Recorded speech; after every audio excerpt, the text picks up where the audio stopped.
நாங்க ஒரு வண்டி வாங்கி 1.5 வருஷத்துக்கு மேல ஆகுது. அதை ஏதோ திருப்பதிக்கு எடுத்துட்டு போனா அது இப்ப என்னமோ இப்பதான் வாங்குறோன்றாங்க. என்னையும் அப்படின்னு ஒரு வண்டி வாங்குற தகுதி கூட கேப்டன் குடும்பத்துக்கு இல்லையா? நான் கேட்கிறேன். ஒரு கார் வாங்குற தகுதி ஒரு கேப்டன் குடும்பத்துக்கு இல்லையா? கொடுத்து கொடுத்து சிவந்த கரத்துக்கு சொந்தக்காரர் கேப்டன். தான் சம்பாதித்ததில் 90% மக்களுக்காக உதவி செய்தவர் கேப்டன்.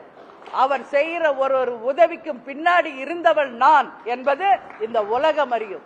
அதனால குறை சொல்ற வாய் குறை சொல்லிக்கிட்டு தான் இருக்கும், கொலைக்கிற நாய் கொலைச்சுக்கிட்டு தான் இருக்கும்.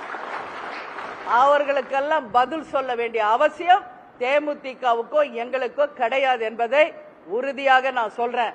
தேமுதிக 0.5% தர விட்டுருங்க எங்களை.